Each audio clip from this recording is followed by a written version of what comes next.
From your perspective, who should the DOJ target as part of their investigation? What specific figures in the Obama administration? Well, based on what I read, and I read pretty much what you read, it would be President Obama. He started it. And Biden was there with him, and Comey was there, and Clapper. The whole group was there.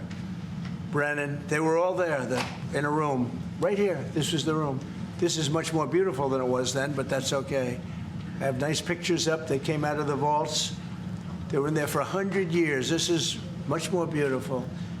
We have the Declaration of Independence now in the room, which wasn't here. I guess people didn't feel too good about putting it here, but I do. But you know what? If you look at those papers, they have them stone cold, and it was President Obama. It wasn't lots of people all over the place. It was them, too. But the leader of the gang was President Obama, Barack Hussein Obama. Have you heard of him?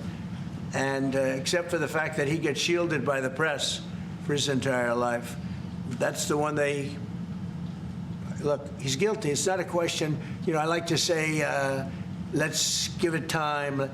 It's there. He's guilty. This was treason. This was every word you can think of. They tried to steal the election. They tried to obfuscate the election. They did things that nobody's ever even imagined, even in other countries. You've seen some pretty rough countries. This man has seen some pretty rough countries, but you've never seen anything like that. And we have all of the documents.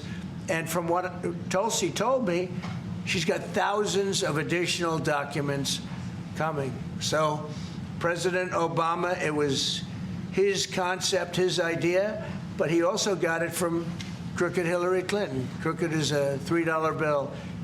Hillary Clinton and her group, the Democrats, spent $12 million to Christopher Steele to write up a report that was a total fake report. Took 2 years to figure that out, but it came out that it was a total fake report. It was made up fiction, and they used that. Now, the one thing they weren't able to do was to, and probably the only thing I respect about the press in years is the press refused to write it before the election.